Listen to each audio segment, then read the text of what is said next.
il y a des déclarations qui ne laissent aucun doute sur l'intention de celui qui les prononce.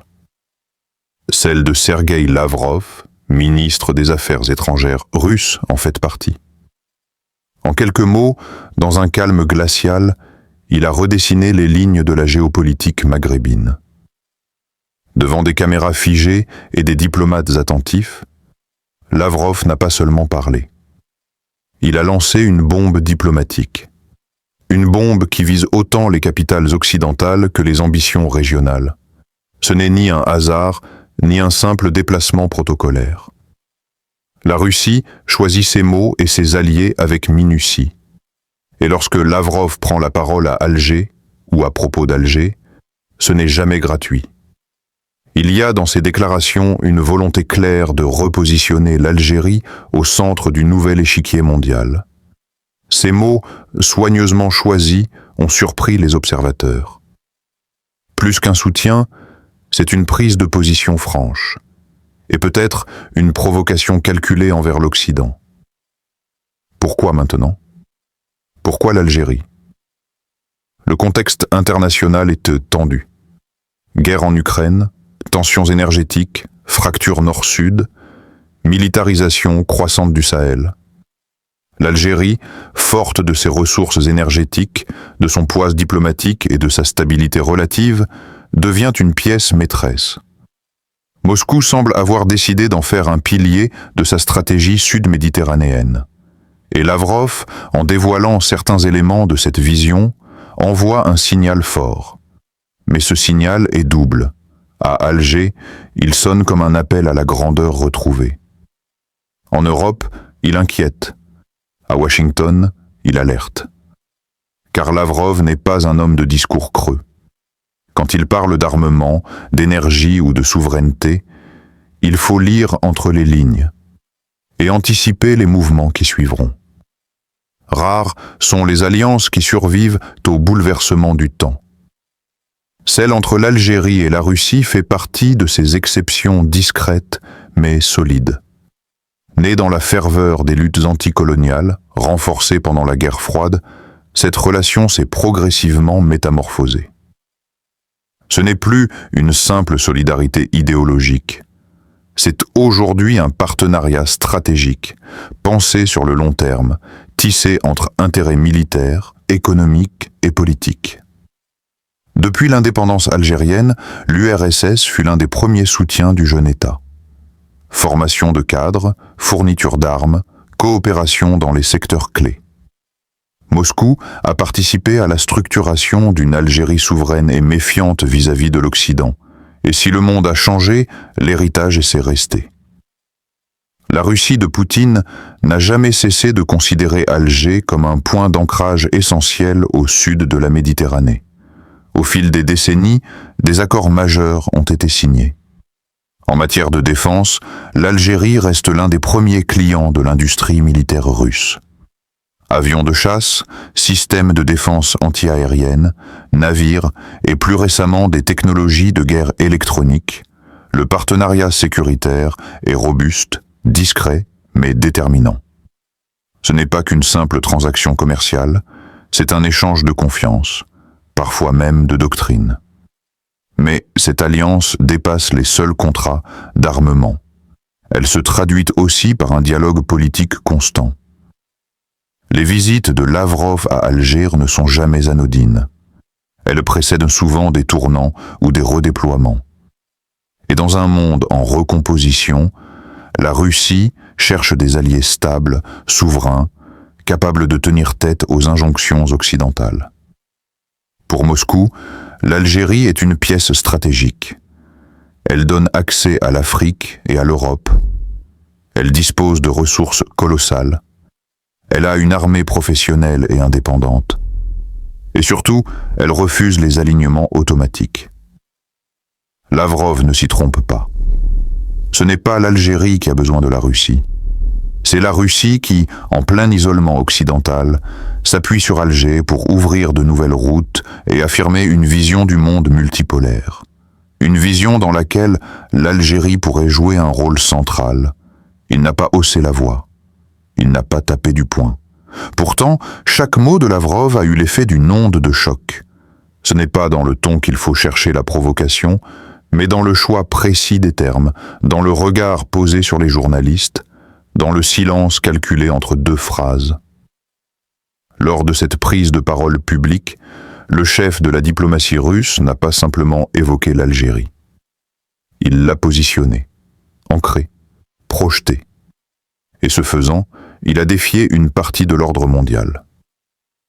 Ses propos ? Un mélange de lucidité stratégique et d'ambiguïté volontaire. L'Algérie demeure un partenaire de confiance dans un monde instable. Sa souveraineté est un exemple, et sa position sur les enjeux internationaux force le respect. En apparence, une phrase polie. Mais dans le contexte actuel, elle sonne comme un avertissement pour l'Occident. N'essayez pas de tirer Alger dans votre camp, car elle a déjà fait son choix. Puis vient la mention de la coopération énergétique. Nos discussions sur les ressources et les infrastructures énergétiques visent une stabilité régionale fondée sur la justice et le respect mutuel. Autrement dit, Moscou et Alger s'organisent pour bâtir des circuits alternatifs, indépendants de l'Europe, dans un monde où l'énergie devient une arme. Et enfin, l'allusion à la défense. Nos échanges technologiques et militaires se poursuivent dans un cadre bilatéral exempt de pression extérieure. Un message direct à ceux, Washington, Paris, Bruxelles, qui tentent de faire pression sur Alger pour freiner ses relations avec Moscou. Lavrov répond « C'est trop tard. L'Algérie n'est pas achetable. La force de Lavrov réside dans cette diplomatie froide, presque clinique, qui ne laisse aucune place au hasard. Il n'annonce rien. Mais il dit tout. Entre les lignes, il expose une vérité que l'Occident peine à accepter. L'Afrique du Nord n'est plus son monopole. Et l'Algérie, jadis courtisée en silence, est aujourd'hui revendiquée ouvertement par Moscou. Derrière les sourires diplomatiques se cache une réalité beaucoup plus tranchante, l'armement. Et sur ce terrain, la coopération russo-algérienne s'intensifie dans l'ombre. Ce que Lavrov ne dit pas, les analystes militaires le devinent. Ce partenariat ne se limite plus à de simples livraisons. Il s'agit d'un véritable transfert de puissance, pensé pour redéfinir les rapports de force dans toute la région. Depuis plus de 2 décennies, l'Algérie est l'un des plus gros clients de l'industrie de défense russe en Afrique. Elle a acquis des avions Sukhoi Su-30, des chars T-90, des sous-marins Kilo et des systèmes de défense S-300 et S-400. Ces équipements ne sont pas anodins. Ils permettent à l'Algérie de se positionner comme une puissance militaire crédible, capable de dissuasion régionale. Mais depuis quelques mois, les signaux changent. Des rumeurs persistantes évoquent de nouveaux contrats. Acquisition de drones russes de reconnaissance et de combat. Discussions autour de missiles hypersoniques. Collaboration technologique autour des brouilleurs et systèmes de guerre électronique. Manœuvres conjointes discrètes dans le sud algérien et en Méditerranée. Il ne s'agit plus d'achat, il s'agit de co-construction. Selon plusieurs sources ouvertes, des techniciens russes seraient présents en Algérie, non seulement pour l'entretien des systèmes, mais pour des formations spécifiques. Et certains experts évoquent même l'installation d'ateliers semi-industriels permettant l'assemblage local de pièces sensibles.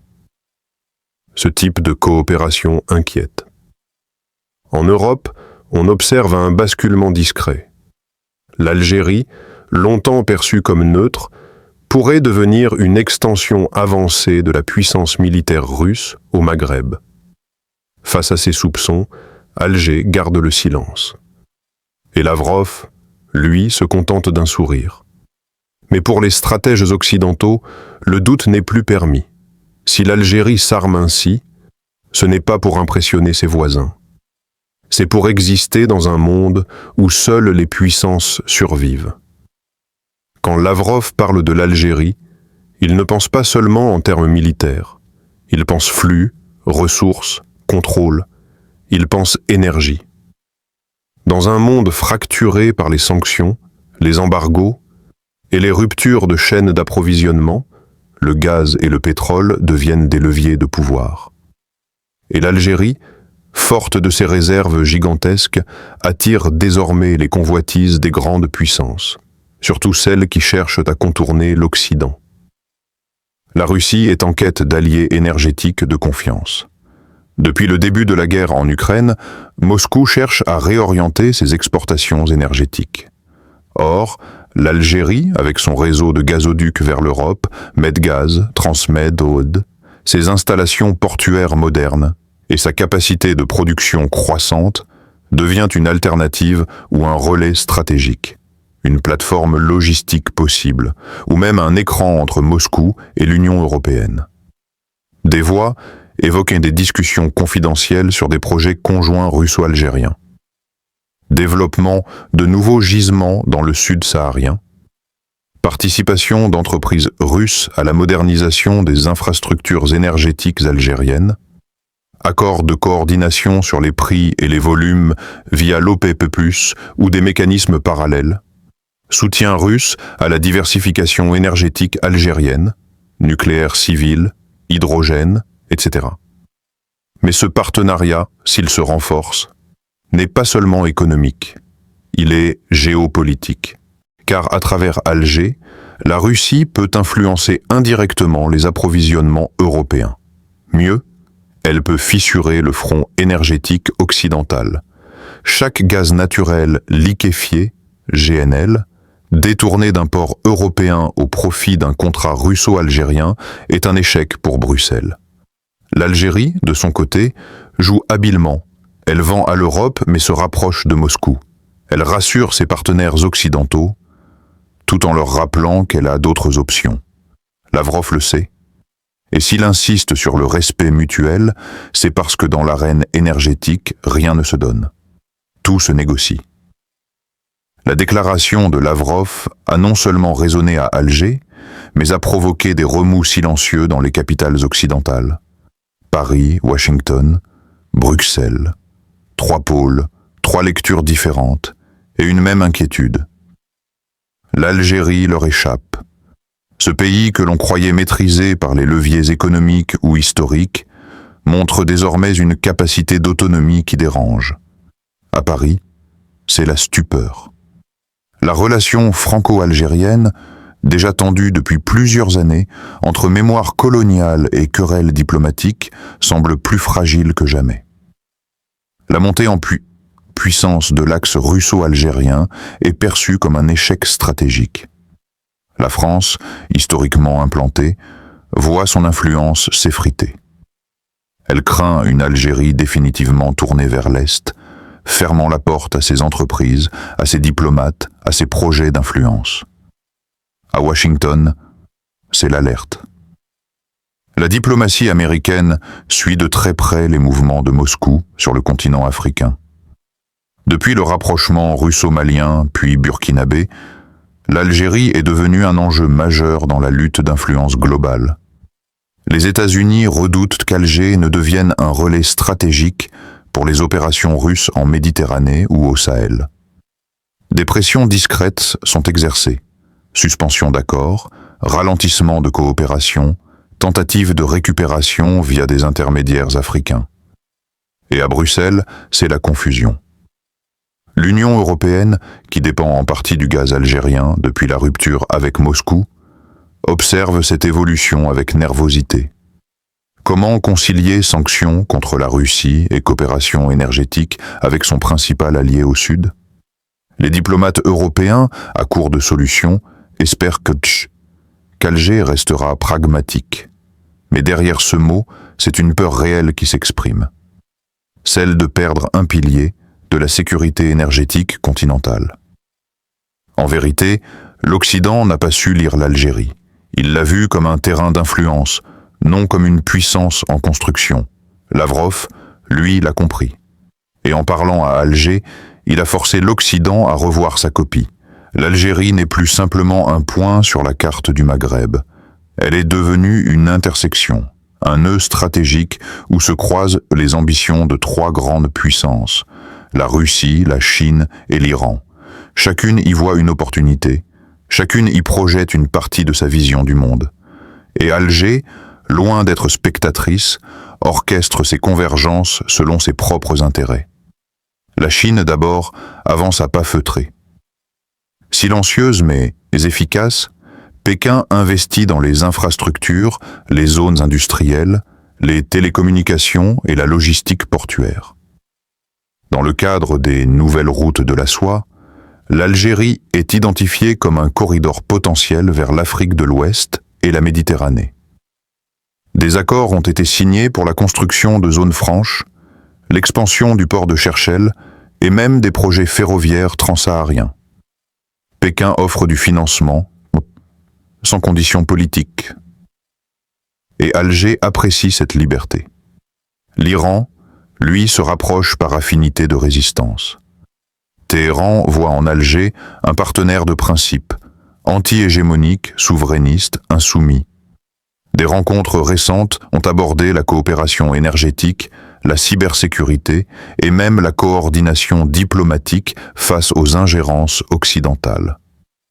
Bien que discrets, les échanges se multiplient dans les coulisses. L'Iran propose à l'Algérie une lecture du monde post-occidental, marquée par la résilience et la solidarité entre nations indépendantes.